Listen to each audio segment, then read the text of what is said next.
এখন আমি চলে এসেছি বহরমপুরের বিষ্ণুপুর কালীবাড়িতে। এখানকার খুব প্রসিদ্ধ জায়গা এটা। দেখো তোমরাও দর্শন করো এরকম চারপাশটা।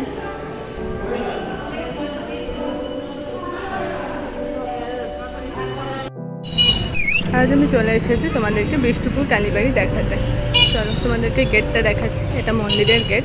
মন্দিরের সামনে এখানে অনেকগুলো এরকম দোকান আছে, তোমরা এখান থেকেও কিনতে পারো, বাট দাম বেশি এখানে অনেক। এটা মন্দিরের সামনের রাস্তাটা। চলো এই পথ দিয়ে সবাই ভাবে ঢুকছে, আমিও ঢুকবো। এটা মন্দিরের ভেতরের রাস্তা। এখানে এরকম বসার জায়গা আছে ছোট একটা। চলো এবার মন্দিরে ঢোকা যাক।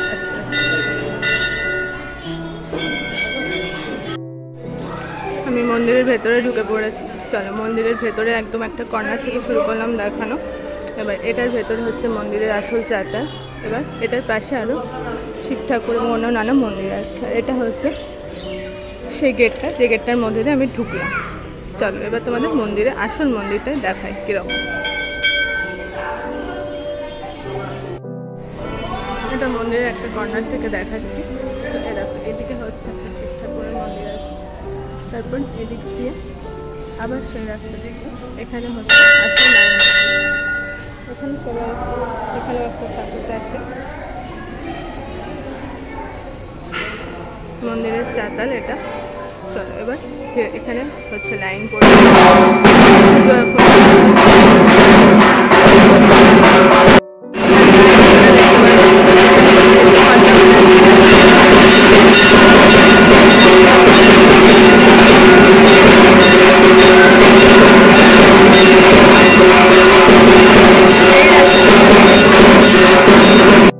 মায়ের চাতালের মধ্যে ঢুকে পড়েছি। চলো এখানে দুটো দরজা দেখো, এই দিক দিয়ে হচ্ছে লাইন, এই দরজা দিয়ে ঢুকবে।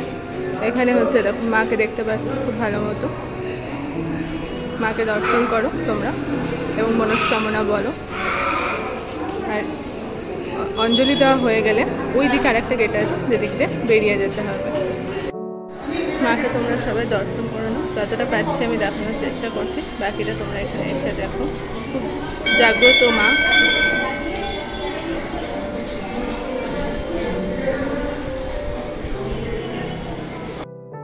এটা হচ্ছে আর একটা গেট, যে গেট দিয়ে হচ্ছে অঞ্জলি দেওয়া হয়ে গেলে বেরোতে হবে। আর ওই আগে যে গেটটা দেখলাম ওই গেটটা দিয়ে ঢুকতে হবে। দেখো এখানে কিছু মন্দির আছে আনুষঙ্গিক।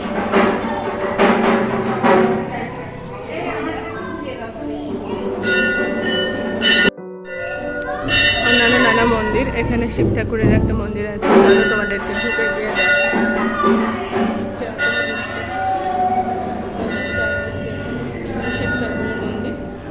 ঠিক এইখানেই হচ্ছে মায়ের মন্দির, এখানে অঞ্জলি দেওয়া হয়।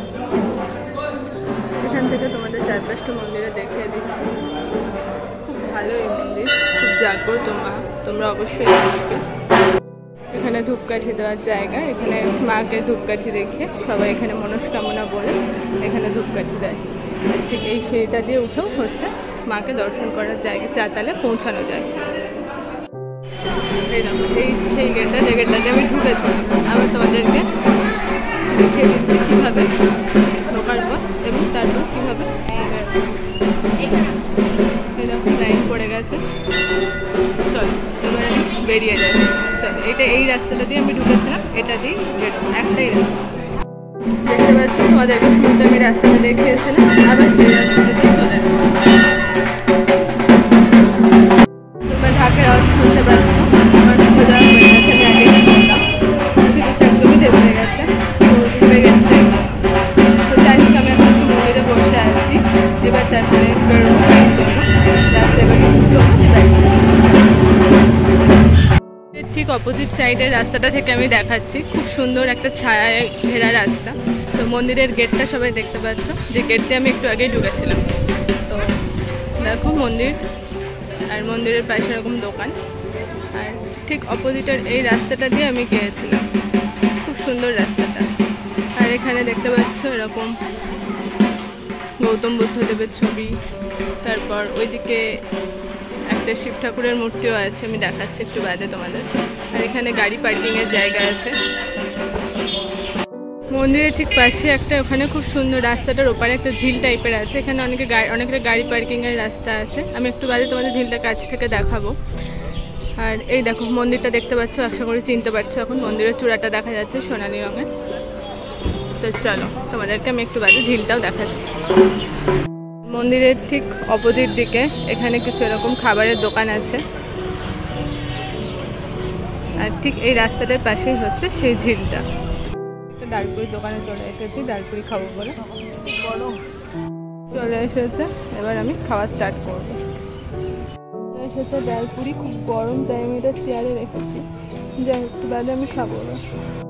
তোমাদের একটু আগে যে ঝিলটার কথা বললাম, আমি এখন সেখানে চলে এসেছি। দেখো গাড়ি পার্কিংয়ের খুব অনেকটা বড় জায়গাও আছে এখানে, অসুবিধা হবে না। তো এই দেখো এই রাস্তার এইখানে মন্দির দেখতে পাচ্ছ, চূড়াটা গাছে ঢাকা আছে। আর এই যে এই দোকানটাতে তোমাকে দেখালাম এক্ষুনি, ডালপুরি খেতে গেছিলাম। এবার চলো তোমাদেরকে একটু ঝিলটা কাছ থেকে দেখাই কীরকম। খুব সুন্দর এখানকার পরিবেশটা, পরপর সারি দিয়ে গাছ। একটা কাছে চলে এসেছি, তো দেখো খুব সুন্দর একটা হাওয়া দিচ্ছে এবং খুব সুন্দর এই জায়গাটা, এলে যেন বসেই থাকতে ইচ্ছা হবে। চলো একটু এগিয়ে যাই, তোমাদেরকে ঝিলটা দেখাই।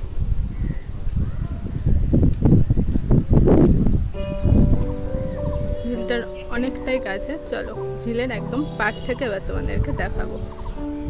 কাছে চলে এসেছি, দেখতে পাচ্ছ খুব সুন্দর ঝিলটাকে। চলো একদম এখানে জল যেন উপচে চলে আসছে, বর্ষাকাল নয় তবু কিন্তু এরকম জল চলে আসছে। জলের মধ্যে হচ্ছে এই যে বেদিটা দেখতে পাচ্ছ, বেদিটা মানে বেদি ঠিক না, ঘাট যেটা, সে ঘাটটা ডুবে গেছে জলে। এখান থেকে একবার দেখাই তোমাদেরকে চারপাশের ঝিলটা কিরকম সুন্দর একটা হিমেল হাওয়া হচ্ছে। দেখো চারপাশটা যতদূর সম্ভব হলো আমি দেখাচ্ছি। এটা হচ্ছে মন্দিরের দেওয়ালের ঠিক ওই পাশেই রয়েছে মন্দিরটা। চলো চারপাশের মাঠ, এখানে অনেকে শীতকালে পিকনিকও করতে আসে। চলো ঝিলটা এখানকার একটা অন্যতম আকর্ষণ, খুব সুন্দর।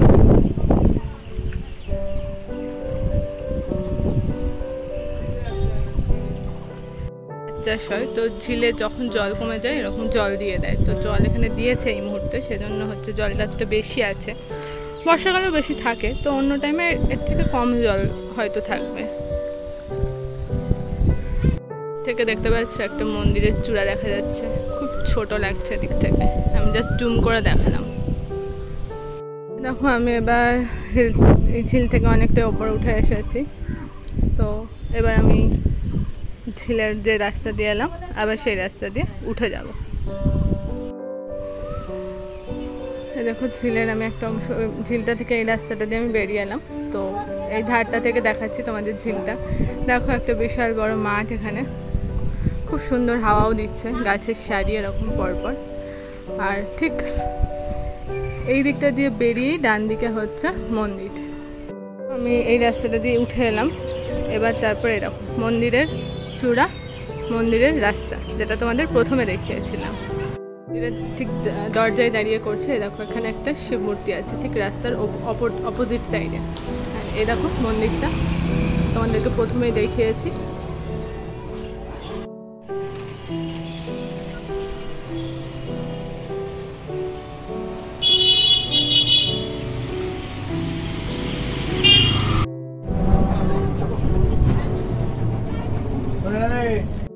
চেপে পড়েছি বাড়ি যাওয়ার জন্য। ফাইনালি আমি বাড়ি চলে এসেছি। তোমরা কিন্তু ভিডিওটা দেখে অবশ্যই যাবে এবং আমাকে কিন্তু কমেন্ট করে জানাতে ভুলবে না কেমন লাগলো মন্দিরটা দেখতে তোমাদের। Thanks for watching.